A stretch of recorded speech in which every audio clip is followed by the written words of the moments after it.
report that rats carried bubonic plague, and to exit carrying the sugar bowl.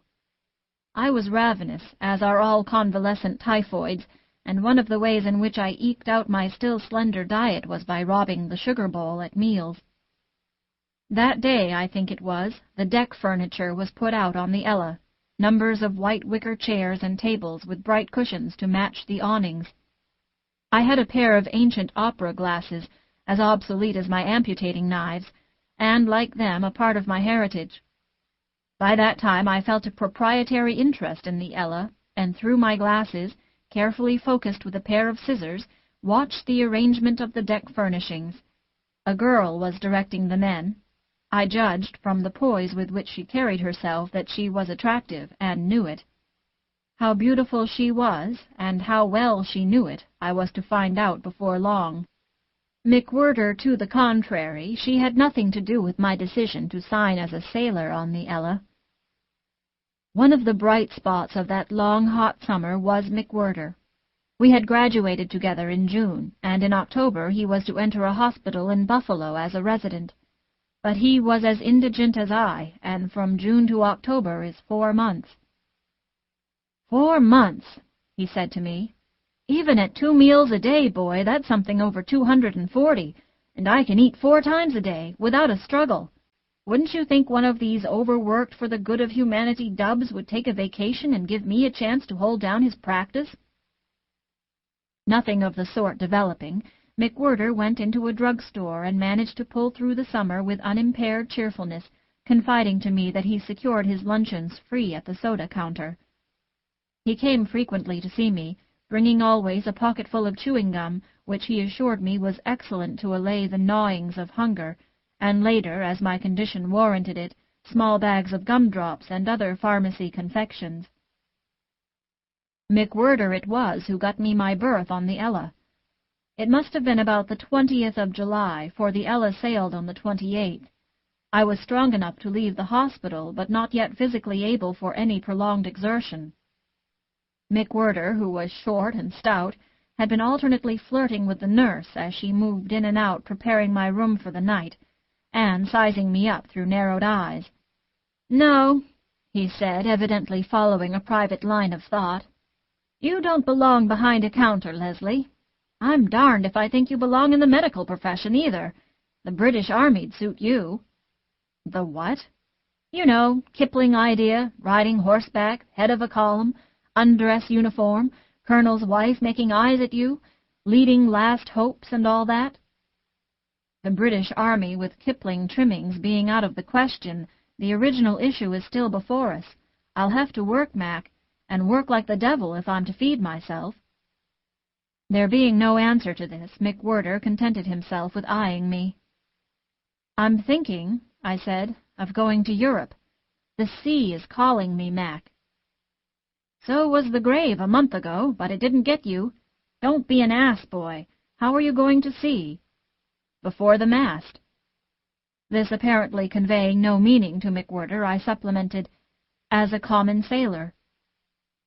He was indignant at first, offering me his room and a part of his small salary until I got my strength. Then he became dubious, and finally, so well did I paint my picture of long, idle days on the ocean, of sweet, cool nights under the stars, with breezes that purred through the sails, rocking the ship to slumber. Finally, he waxed enthusiastic, and was even for giving up the pharmacy at once and sailing with me. He had been fitting out the storeroom of a sailing yacht with drugs, he informed me, and doing it under the personal direction of the owner's wife. "I've made a hit with her," he confided. "Since she's learned I'm a graduate M.D., she's letting me do the whole thing. I've made up some lotions to prevent sunburn, and that seasick prescription of old Larimer's, and she thinks I'm the whole cheese. I'll suggest you as ship's doctor." "How many men in the crew?" "8, I think, or 10. It's a small boat and carries a small crew." "Then they don't want a ship's doctor. If I go, I'll go as a sailor," I said firmly. "And I want your word, Mac, not a word about me except that I am honest." "You'll have to wash decks, probably." "I am filled with a wild longing to wash decks," I asserted, smiling at his disturbed face. I should probably also have to polish brass. There's a great deal of brass on the boat." "How do you know that?" When I told him, he was much excited, and although it was dark and the Ella consisted of 3 lights, he insisted on the opera glasses and was persuaded he saw her. Finally he put down the glasses and came over to me. "Perhaps you are right, Leslie," he said soberly. "You don't want charity any more than they want a ship's doctor.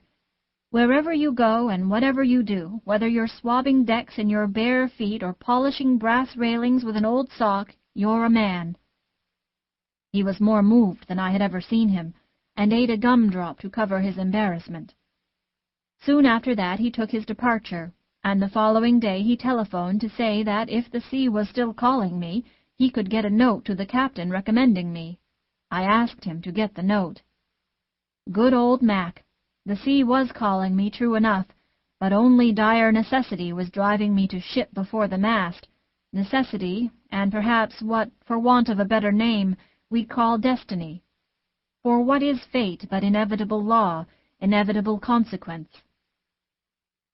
The stirring of my blood, generations removed from a seafaring ancestor, my illness, not a cause but a result, McWhirter filling prescriptions behind the glass screen of a pharmacy and fitting out, in porcelain jars, the medicine closet of the Ella, Turner and his wife, Schwartz, the mulatto Tom, Singleton, and Elsa Lee, all thrown together, a hodgepodge of characters, motives, passions, and hereditary tendencies, through an inevitable law working together toward that terrible night of August 12th, when hell seemed loose on a painted sea. Chapter 2. The Painted Ship. The Ella had been a coasting vessel, carrying dressed lumber to South America, and on her return trip bringing a miscellaneous cargo, hides and wool, sugar from Pernambuco, whatever offered. The firm of Turner & Sons owned the line of which the Ella was one of the smallest vessels.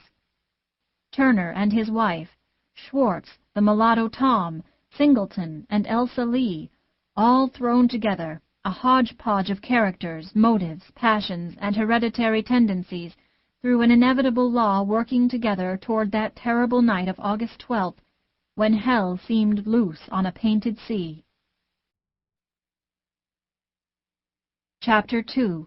The Painted Ship.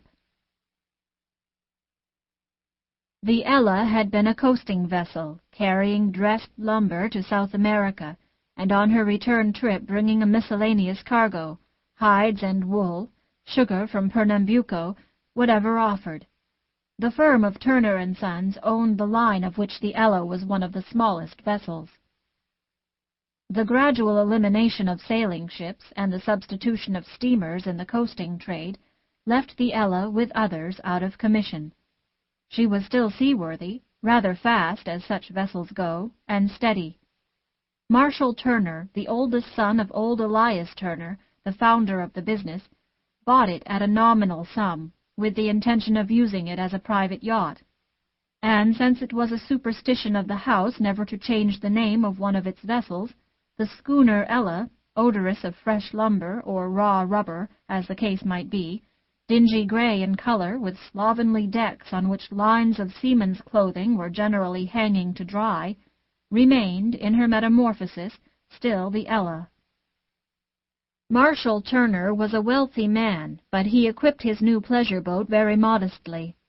As few changes as were possible were made.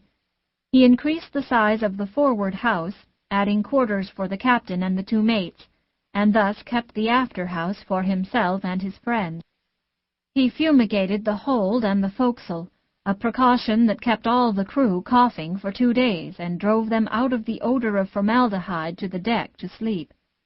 He installed an electric lighting and refrigerating plant, put a bath in the forecastle, to the bewilderment of the men, who were inclined to think it a reflection on their habits, and almost entirely rebuilt, inside, the old officers' quarters in the after-house. The wheel, replaced by a new one, white and gilt, remained in its old position behind the after-house, the steersman standing on a raised iron grating above the wash of the deck. Thus, from the chart-room, which had become a sort of lounge and card-room,